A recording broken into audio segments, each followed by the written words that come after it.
Nós vamos ler um trecho da palavra do Senhor e nós depois queremos orar. Marcos capítulo 9, versículo 14 em diante. Começamos a ministrar semana passada sobre um tema que eu quero desenvolver durante algumas semanas, talvez 3 ou 4 semanas, sobre ativarmos a nossa fé. Semana passada nós falamos sobre alguns inimigos que devem ser vencidos, né? E hoje eu quero continuar sobre esse tema, mas hoje o tema desta ministração é ativando a fé, mas eu quero que você complete, fala assim, Deus pode, mas fala assim como quem crê, fala Deus pode, eu creio, eu tenho. Você ensaiou bem, vamos de novo, fala Deus pode, eu creio, eu tenho. Agora fala para o irmão, fala Deus pode, você crê e você tem. Quantos creem que quando a gente crê, o Senhor realmente traz à luz aquilo que Ele quer sobre as nossas vidas? Isso é fé, querido. Você não vê naturalmente, mas você sabe que a promessa existe. E você crê, você declara, você toma posse. E essa promessa vai ser uma realidade na tua vida. Amém? Acompanha comigo Marcos capítulo 9, versículo 14 em diante. A palavra do Senhor nos diz: quando chegaram onde estavam os outros discípulos, viram uma grande multidão ao redor deles e os mestres da lei discutindo com eles. Logo que todo o povo viu Jesus, ficou muito surpreso e correu para saudá-lo. Perguntou-lhe Jesus: o que vocês estão discutindo? Um homem no meio da multidão respondeu: mestre, eu te trouxe o meu filho que está com o espírito que o impede de falar. Onde quer que o apanhe, joga-o no chão, ele espuma pela boca, arranja os dentes e fica rígido. Eu pedi aos teus discípulos que expulsassem o espírito, mas eles não conseguiram. Respondeu Jesus: ó geração incrédula, até quando estarei com vocês? Até quando terei que suportá-los? Tragam-me o menino.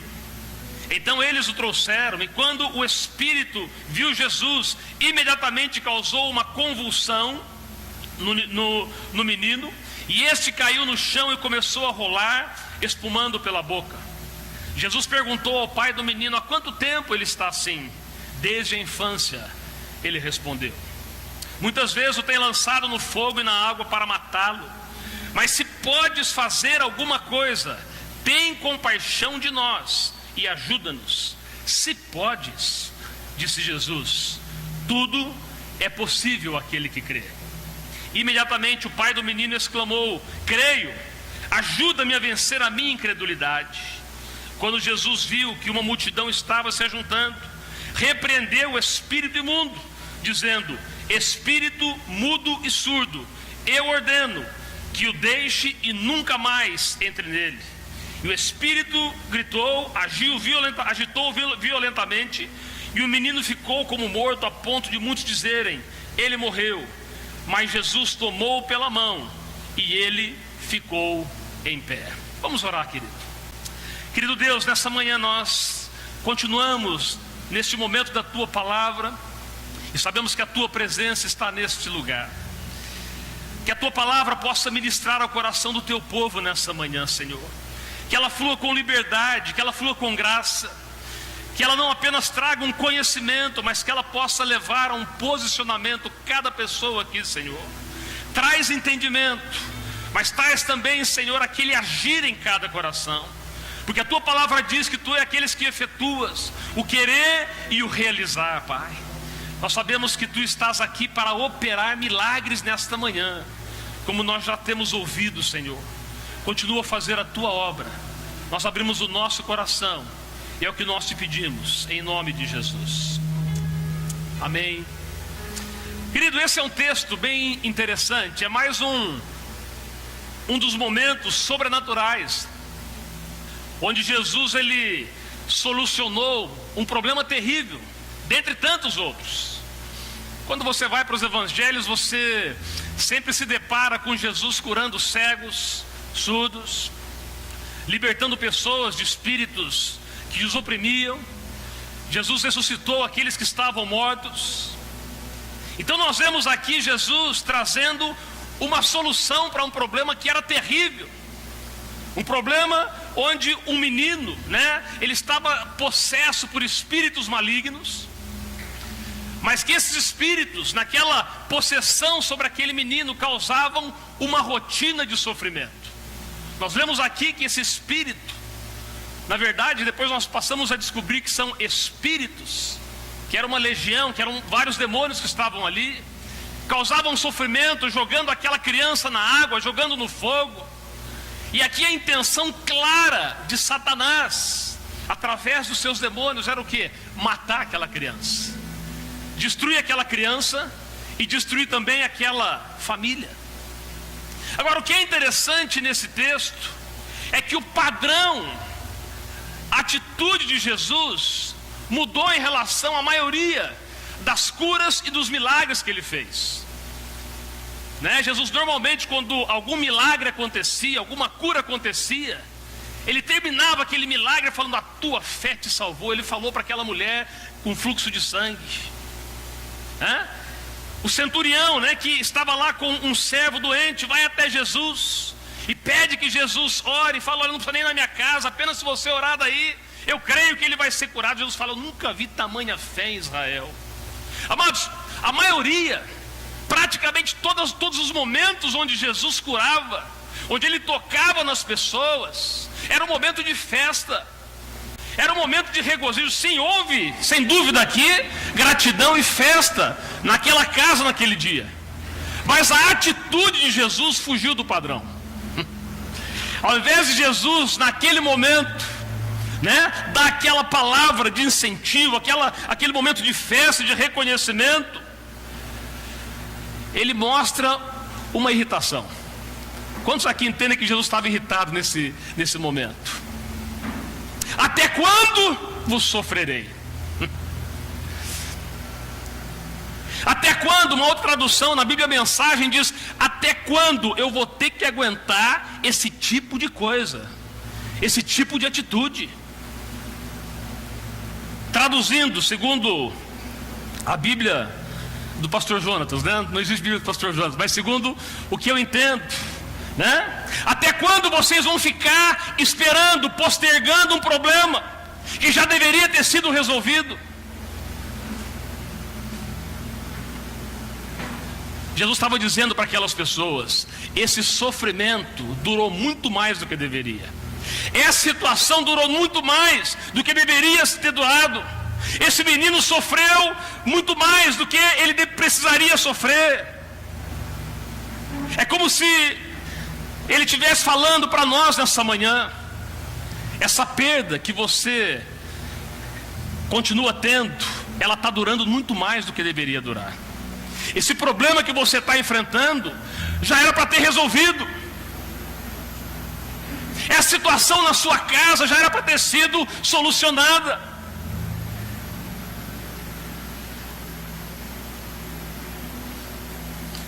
Amados, quantos sentem que esse ambiente, o lugar, a casa de Deus, é um lugar onde a presença de Deus está? Amém? Quantos creem que Deus opera, no ambiente onde Deus está presente? Deus opera, amados. A casa de Deus é um lugar de ensino, é um lugar de encorajamento, é um lugar de ajuda. Mas deixa eu dizer algo para você: não adianta você estar no lugar certo, com as pessoas certas, mas com atitude errada.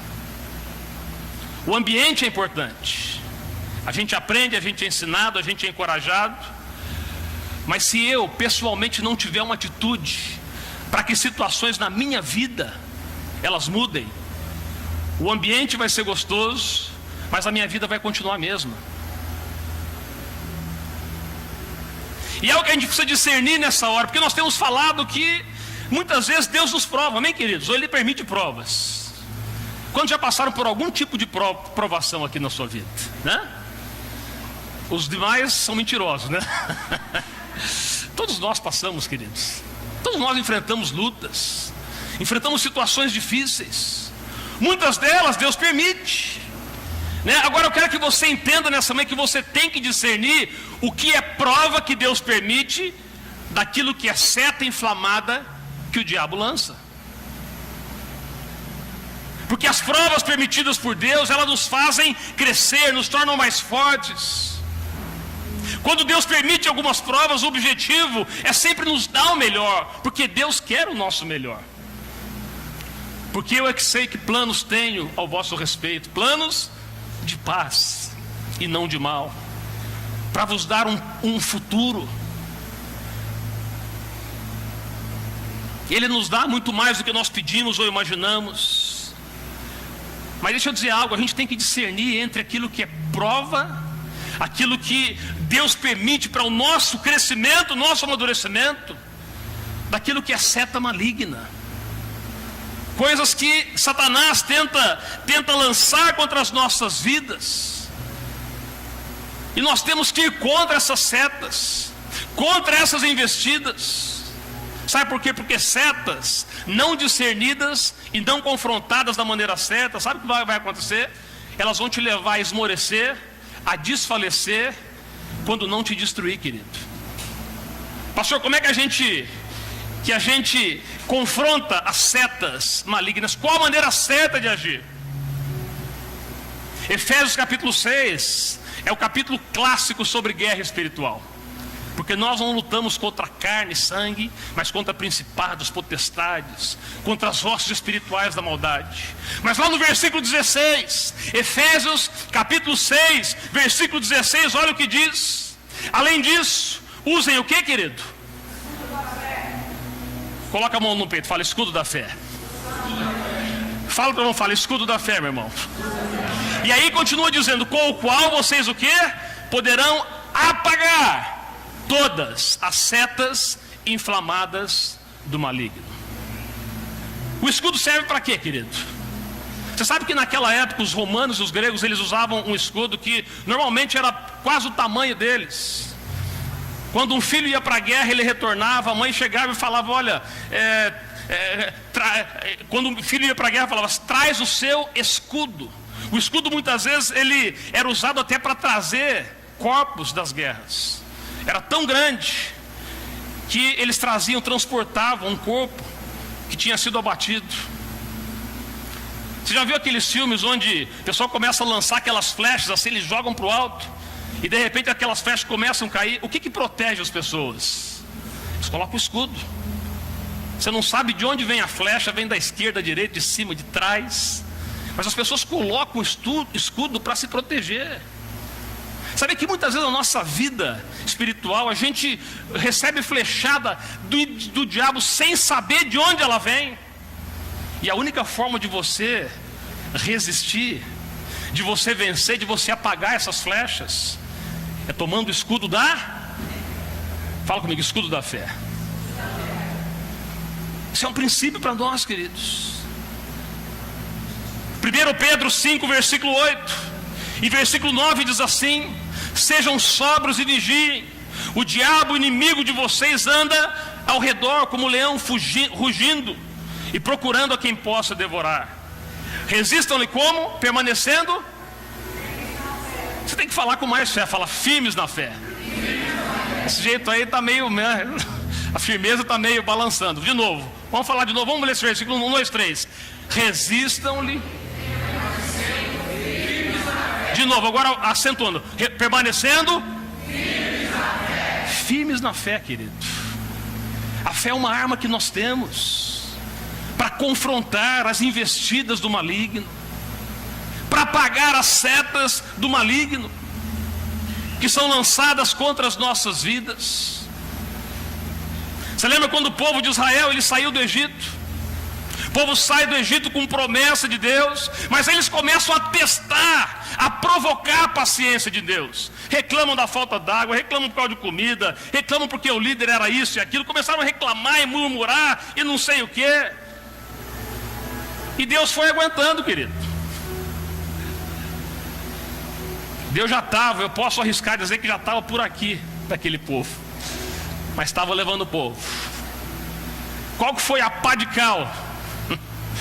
Qual que foi a tampa do caixão para aquele povo perecer no deserto? O dia que Moisés chama o representante de cada tribo, 12 espias, e fala: pessoal, vocês vão lá espiar a terra prometida. aquela terra que Deus prometeu para a gente, aquela terra que mana leite e mel. Aqueles 12 espias vão, depois de vários dias eles voltam, e quando eles voltam, você já conhece a história. 10 trouxeram um relatório negativo, e apenas Josué e Caleb trouxeram um relatório positivo. A terra é boa. Agora, qual que foi a tônica daquele relatório, querido, que eles deram? Todos os 12 disseram: a terra é boa. Mas interessante que aqueles 10 espias, eles terminaram aquele relatório dizendo: sim, a terra é boa, o que Deus falou é verdade, mas os inimigos, eles são poderosos. E quando nós vimos os inimigos, aos nossos olhos, nós éramos como gafanhotos, e também aos olhos deles. A contrapartida foi o que Josué e Caleb disseram: sim, a terra é boa, é o que Deus prometeu, tem inimigos sim, eles são grandes, mas nós vamos comê-los como se come pão. Você entende a perspectiva como é diferente? Todos viram a mesma coisa, querido, mas os olhos dos 10 eram o quê? Olhos naturais. A minha perspectiva é o que eu estou vendo naturalmente. Qual que era a perspectiva de Josué e Caleb?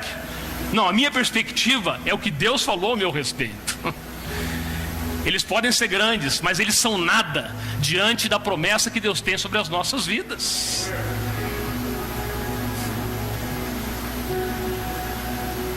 O que aconteceu com aquela geração? Aqueles 10 e toda a geração que deu uma de Maria vai com as outras, acabou perecendo no deserto. Apenas Josué e Caleb continuaram caminhando no deserto até que aquela geração morresse e uma outra geração nascesse. E eles entraram na terra prometida 45 anos depois. Caleb conquista a sua promessa, os seus montes. Josué entra naquela terra, a promessa de Deus se cumpre na vida dele. Ele passa a ser o líder daquele povo. Amados, quando nós temos a perspectiva de Deus quanto às circunstâncias que nós enfrentamos, Deus vai honrar sua palavra sobre as nossas vidas.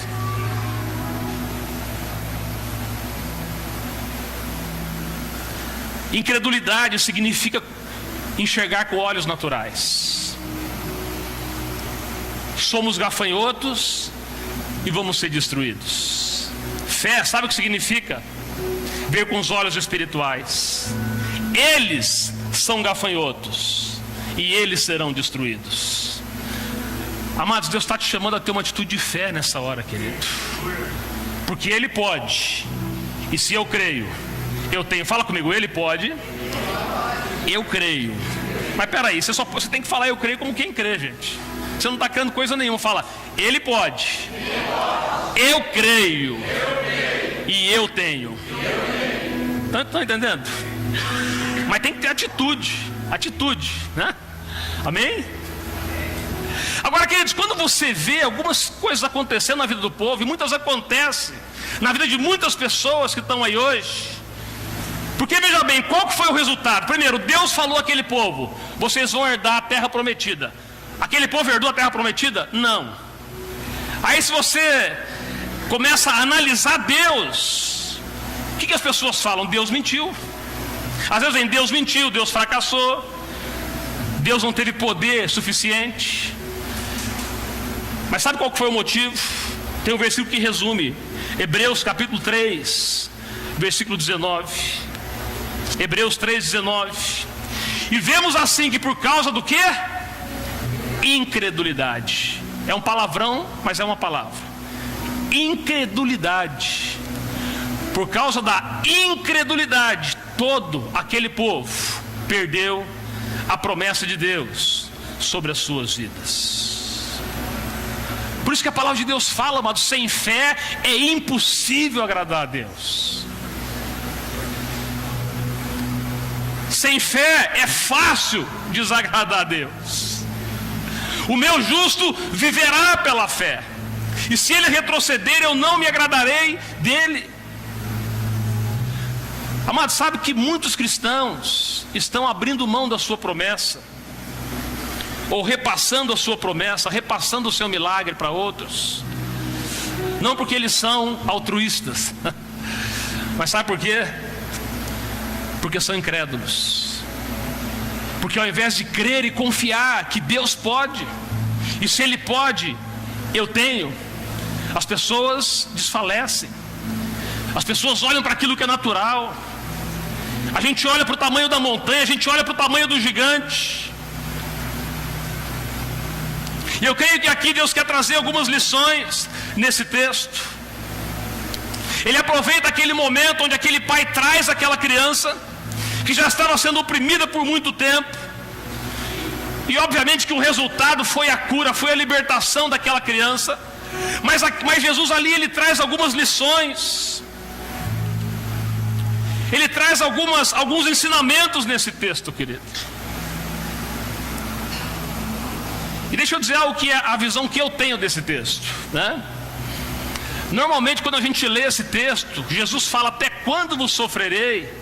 A gente é induzido a pensar que a indignação de Jesus eram com os discípulos. Sim, eu creio que também eram, porque eles não puderam expulsar aqueles demônios. Tanto é que no final eles perguntam para Jesus: por que nós não pudemos expulsar aqueles demônios?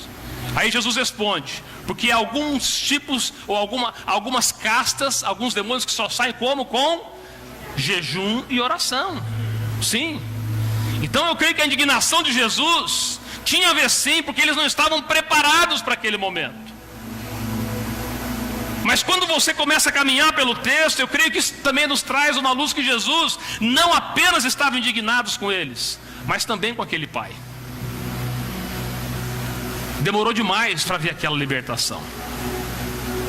E eu aprendo algumas coisas desse texto, querido. A primeira coisa é que Deus, Ele não se manifesta porque há uma necessidade, mas Deus se manifesta quando há fé. Fala comigo: Deus não se manifesta por necessidade, mas Ele se manifesta quando há fé. Deus conhece todas as coisas, Ele sabe que eu estou passando. Sim, Ele sabe, Ele é onisciente. Mas a maneira que Deus escolheu, amados, quando você vai para todos os milagres, você começa a passear, né, entre aspas, falando assim, todos os milagres que Jesus fez na palavra de Deus, você começa a ver um padrão da ação de Jesus. Mesmo acreditando que algumas vezes Deus curava as pessoas à revelia delas. Normalmente, qual que era o padrão? Eu não me lembro de nenhum caso de ler, porque na verdade a palavra de Deus fala que Deus fez muito mais milagres do que está escrito na Bíblia. Diz que não há livros que poderiam, que a quantidade de livros seria muito grande para descrever todos os milagres de Jesus. Mas quando a gente vai para a palavra,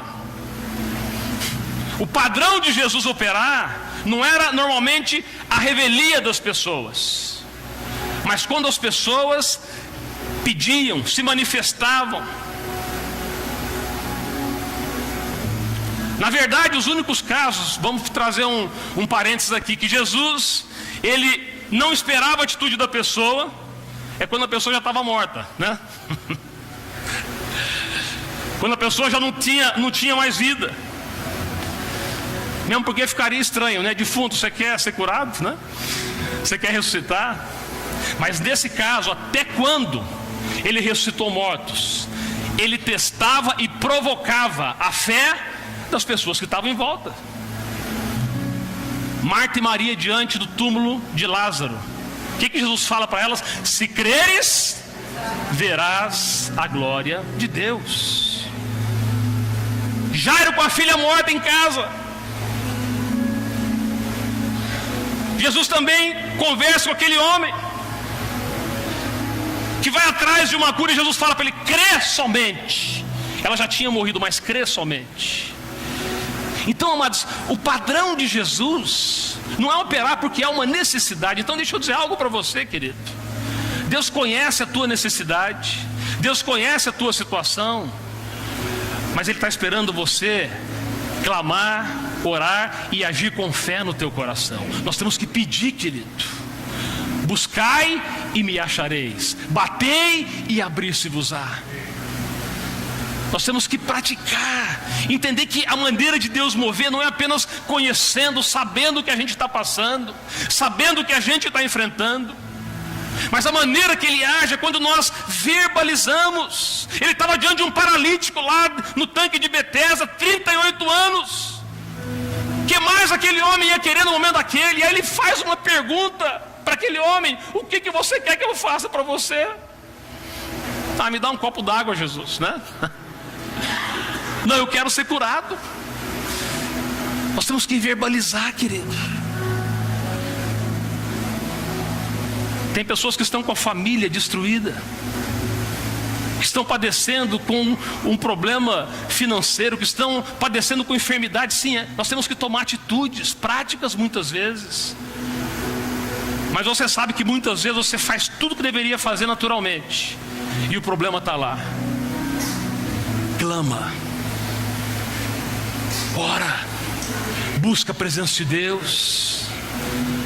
Faz como Jacó: eu não vou sair daqui, Senhor, enquanto eu não receber a minha bênção. Isso é fé, querido. Isso é agir segundo a palavra de Deus. Uma segunda coisa que eu vejo nesse texto: a primeira é que Deus não age por necessidade. Fala para o irmão, fala: Deus não age porque você tem necessidade, mas Ele age porque você tem fé. Amém? Quantos estão entendendo? A segunda coisa, querido, é que a responsabilidade, fala comigo, a responsabilidade de crer é minha e não dos outros. Versículo 18 aqui nesse texto diz assim: pedi, o homem falando: olha, eu pedi aos teus discípulos que eles expulsassem o espírito, mas eles não conseguiram. E depois ele vai para Jesus, versículo 20. Então eles o trouxeram, e quando o espírito viu Jesus, imediatamente causou uma convulsão no menino. Ele caiu no chão e começou a rolar, espumando pela boca. Jesus perguntou ao pai do menino: há quanto tempo está assim? Desde a infância, respondeu ele. Muitas vezes o tenha lançado no fogo, na água para matá-lo, mas se podes fazer alguma coisa, tem compaixão de nós e ajuda. Na hora, eu acho que Jesus, é que não mostra, né, a reação de Jesus, mas eu consigo imaginar, ele fala: se podes. Fala assim: se podes. Imagina um pouco como é que está o Jesus lá. O que ele estava dizendo? Se eu posso. Você tem dúvida alguma disso? Mas aí Jesus surpreende na segunda parte da frase, porque ao invés de ele falar: se eu posso, menino, seja liberto agora, o que ele fala? Então vamos entender, você tem que entender o que Jesus está falando aqui. Faz de conta que você é Jesus, fala assim: se pode, fala assim: se eu posso. Agora aponta o dedo para o irmão, fala assim, aponta o dedo, fala a segunda parte da frase: tudo é possível quem? Aquele que crê. Ou seja, eu posso, mas você tem que crer. Fala assim: é você, não é o pastor. Amém, o pastor crê, o líder crê, o teu irmão crê, mas aqui é muito claro, querido: eu posso, mas você é que tem que crer. Ao invés de liberar um milagre imediato, Jesus provoca para que aquela pessoa, para que aquele homem exerça fé para obter o milagre. Lembra de Moisés quando estava lá diante do Mar Vermelho? O povo todo atrás ali, uma coluna de fogo e os inimigos atrás, só esperando aquela coluna se dissipar para dizimar o povo de Israel.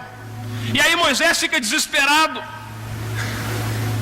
e aí ele clama a Deus, começa a clamar e não sei o que. O que Deus fala para Moisés?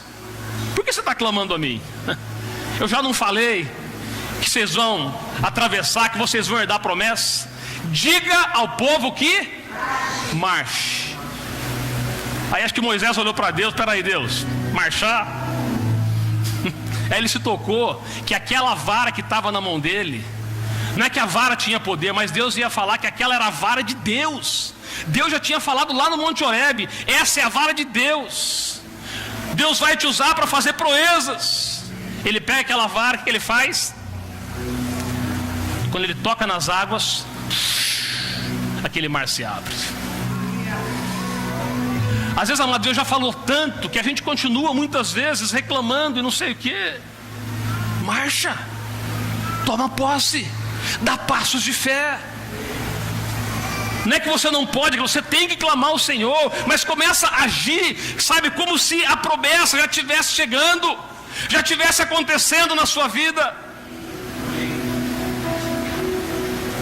Quando Jesus fala aquela frase para aquele homem, tudo é possível ao que crê.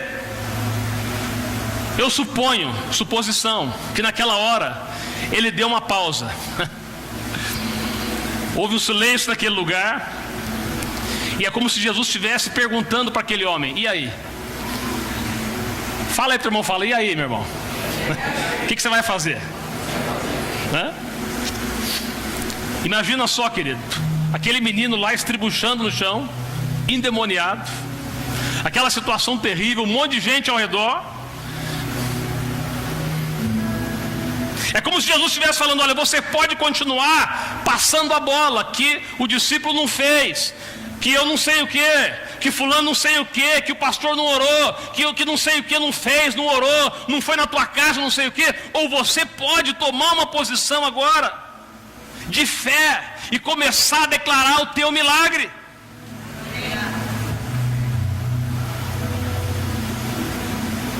Mas muitas vezes nós falamos corretamente, diga-se de passagem, né? E falamos aos católicos que Maria não é a nossa mediadora. E não é mesmo, amém, querido? Quem que é o mediador nosso? Jesus Cristo. Mas muitas vezes nós criamos outros mediadores.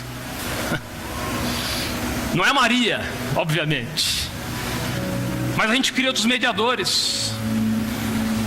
Para eu ser curado tem que ser aquele pastor, tem que ser aquele profeta, tem que ser aquele apóstolo. Ah, você quer fazer um pedido de oração? Então entregue que nós vamos levar lá para Israel. Será que Israel é mais perto do céu do que o Brasil, gente?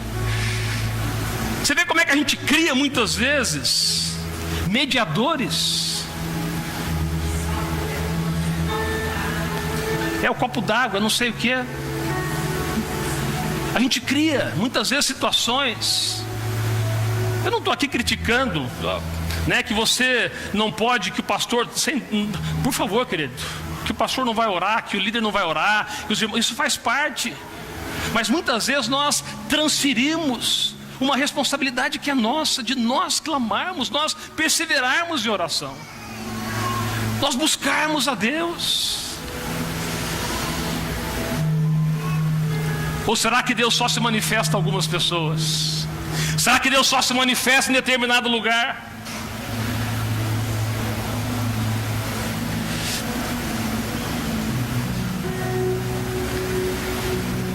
Quando Jesus faz daquela palavra, tudo é possível ao que crê, o versículo seguinte mostra a reação daquele homem. Versículo 24, imediatamente aquele homem fala: eu creio, ajuda-me na minha incredulidade. Eu creio, Senhor, eu estou entendendo o que o Senhor está dizendo. E nesse momento eu quero declarar, ele estava dizendo que o meu filho vai ser liberto dessa situação. Talvez hoje, querido, você está sendo confrontado pelo Senhor para começar a declarar: eu creio, eu tomo posse, eu declaro a minha cura, eu declaro a minha libertação, eu declaro a minha provisão, eu declaro que a situação vai mudar. Aquele homem, quando ouviu a palavra, ele, sabe, aquele incentivo de Jesus, aquele princípio de Jesus, ele não ficou parado, mas essa passagem ela também está lá no livro de Lucas, e está no livro de Mateus, que aquele homem, ele se ajoelhou para Deus, para Jesus, e falou: olha, eu creio, eu estou tomando uma posição a partir desse momento. Mas aí na sequência, o que ele fala? Ajuda-me o quê? A vencer a minha. Agora deixa eu te perguntar algo, querido. Será que a fé desse homem, apesar dele declarar que ele cria, era aquela fé padrão? Pastor, o que é fé padrão? Você sabia que tem níveis de fé? Tanto é que lá em 1 Coríntios 13 fala sobre ter tamanha fé. Existem níveis. Níveis de fé. E quando esse homem, ele fala, eu creio, mas ajuda-me a vencer a minha incredulidade, ele está mostrando o desejo de ver a libertação chegando na sua casa, mas também ele faz uma confissão, eu preciso de ajuda. E aqui vem um terceiro princípio. O primeiro qual é, querido? Que Deus não atua por necessidade, mas Ele atua como? Por... O segundo, que a fé tem que ser exercida por quem? A fé é pessoal, é minha. Fala assim, a fé é minha. E a terceira coisa que eu aprendo aqui é que a fé tem que ser desenvolvida. Fala para não falar, fé, ela pode e deve ser desenvolvida. Aquele homem, quando ele fala, eu creio, ele falou segundo a palavra de Deus. Mas é óbvio aqui que ele precisava crescer naquela fé, amados. Ele precisava desenvolver aquela fé. E nós falamos a semana passada que há muitos inimigos da nossa fé. Quando a gente, ao invés de confiar em Deus, a gente confia em nós mesmos, a questão da autoconfiança. Quando a gente desconhece como a fé bíblica opera, muitas vezes a fé, num primeiro momento, vai te levar ao vale, para depois te levar ao monte, como aconteceu com Daniel, que orava, e de repente ele foi lançado na cova, porque ele estava com a fé no Senhor, mas depois Deus elevou ele para um lugar mais alto. Nós falamos que um outro inimigo da fé também é quando a nossa alma se levanta, sentimentos que dizem que você não pode, que você não tem capacidade, que você não tem condições, que você não merece. É por isso que quando Jesus estava lá com Jairo, Marcos capítulo 5, versículo 35, interessante que Jairo foi atrás de Jesus, e ele foi atrás de Jesus buscando uma cura para sua filha, mas enquanto ele estava ali, olha o que aconteceu. Marcos 5, versículo 35. E quando Jesus ainda estava falando, chegaram algumas pessoas da casa de Jairo, dirigente da sinagoga. Sua filha morreu, eles disseram. Não precisa mais incomodar o mestre. Não fazendo caso do que eles disseram, Jesus disse ao dirigente da sinagoga: não tenha medo, tão somente creia. Sabe o que eu estava dizendo quando ele falou tão somente creia? O teu foco tem que ser a fé. Não mistura a tua fé com sentimento. Não mistura a tua fé com aquilo que as pessoas estão dizendo. Não mistura a tua fé, sabe, com dúvida, com desconfiança. Tão somente tira fora os teus medos, tira fora as tuas ansiedades.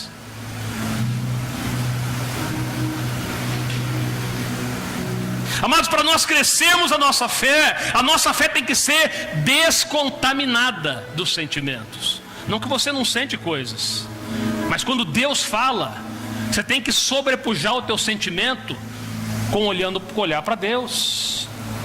Por isso que o salmista falou: alma, por que você está abatida? Louva ao Senhor. Para de ficar se lamentando, para de ficar num canto sofrendo, para de ficar aí reclamando. Levanta, adora o Senhor, porque esse Deus vai cumprir o que Ele falou sobre a tua vida. Crê somente. Talvez você precise dizer para a tua alma hoje: crê somente. Põe a mão no teu coração e fala: crê somente. Isso é descontaminar a tua fé. Mas para terminar, querido, para que a tua fé possa ser desenvolvida, você não apenas tem que descontaminar a sua fé, mas você tem que começar a exercitá-la. Tem gente que acha que a fé dele só é uma fé boa se na primeira palavra que ele der para o monte se mudar de um lado para o outro, o monte se transportar. Começa declarando para os montinhos pequenininhos, né? Tem gente que já quer, amados, desenvolva a tua fé, querido. Por que você acha que Davi teve coragem de enfrentar Golias? Porque quando ele estava diante de Golias, e ele foi questionado se naquele momento ele seria vitorioso, ele lembrou que ele já tinha vencido quem? Ele já tinha despedaçado um leão e um urso. Foi o quê? Desenvolvendo. Pedro faz a primeira pregação, o pessoal se converte, ele está orando lá no lugar, ele passa diante do templo chamado Formosa, ele vê um paralítico naquele lugar. O que ele fala? O pessoal começa a pedir esmola para ele. O que ele fala? Não tenho, mas assim na lata, não tenho prata nem ouro, mas o que eu tenho. Peraí, o que ele tinha, gente? O que Pedro tinha naquele momento? Fé. O que eu tenho? Fé. Eu dou. Levanta e anda. Por que Paulo, naquele momento, ele teve aquela fé? Sabe por quê? Pedro, porque algum tempo quando ele estava com Jesus e o barquinho começou a ficar lá, aquela tempestade, o pessoal estava desesperado do que ia acontecer, de repente aparece Jesus. É um fantasma, é um fantasma, é um fantasma. Não, sou eu. Senhor, se és tu, manda-me ir ter contigo. Então vem, Pedro. O que Pedro faz? Tira o pezinho do barco, começa a andar. Mas peraí, ele andou, quantos passos que ele deu, gente? Ele deu um passo no segundo. Ele olhou para Jesus, mas olhou para a água e começou o quê? O que Jesus falou para ele? Pedro, por que você duvidou? Homem. Mas Jesus fez o quê, querido? Seu desgranhento, afunda aí, né? Foi isso que Jesus fez? Quando ele começou a afundar, é assim, amado. Às vezes quando você está começando, você vai dar aquele passo e você vai falar como esse homem: eu creio, mas ajuda-me. Olha, Senhor, eu sei que o Senhor pode fazer, mas a coisa está pequena ainda, mas eu creio. Você dá o primeiro passo. Sabe o que vai acontecer? Se você começar a afundar, a mão de Jesus está lá, querido. Você não vai afundar, querido. E aí o que acontece? Jesus pega Pedro, e aí eles fazem o quê? Voltam para onde? Como é que eles voltaram para o barco? Você sabe? Andando ou nadando? Peraí, Pedro não afundou? E como é que ele andou de volta? Eu acho que Jesus naquele momento falou: queridão, vem cá, eu vou te ensinar algumas coisas. Eu estou contigo. Se eu disse para você vir, você pode vir. Vamos de novo? De novo. E de novo. Amém, querido? Desenvolvendo a sua fé.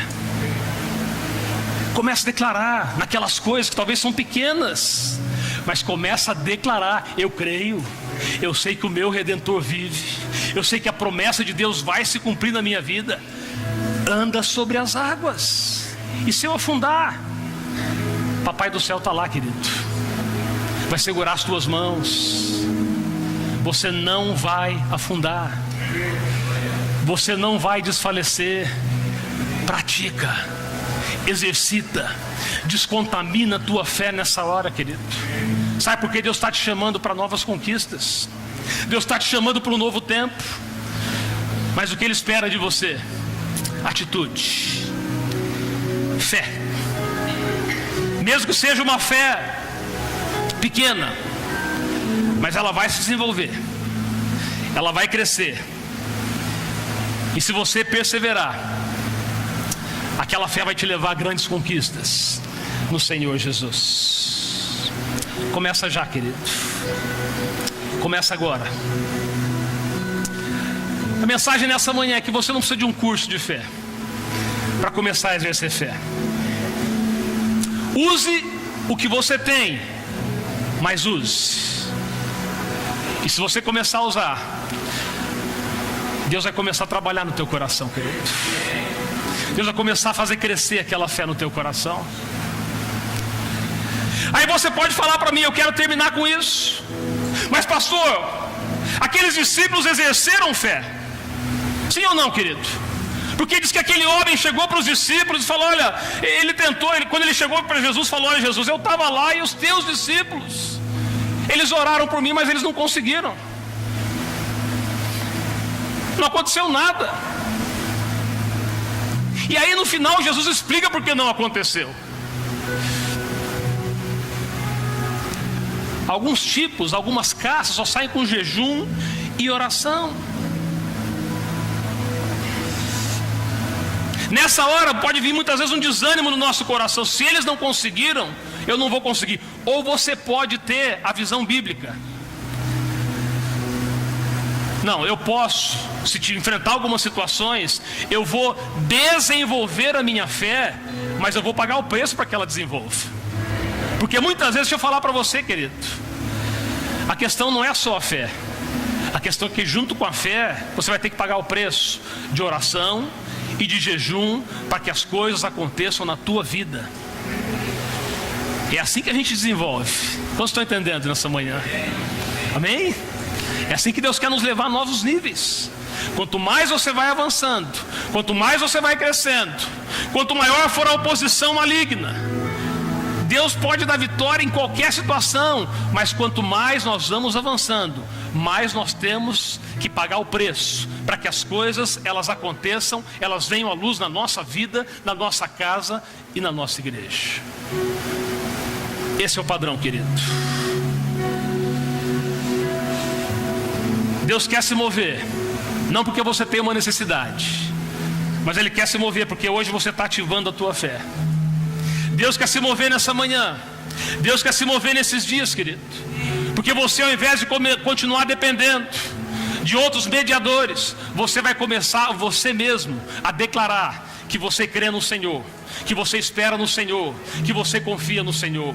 Deus vai se mover, porque apesar de hoje a tua fé talvez está muito pequena, você está se dispondo a dizer no Senhor: olha, está pequena, mas eu creio, eu dou os passos, eu confio em Ti, eu vou pisar nas águas, e Deus vai acrescentar a tua fé, e Deus vai liberar o melhor sobre a tua vida, querido, em nome de Jesus.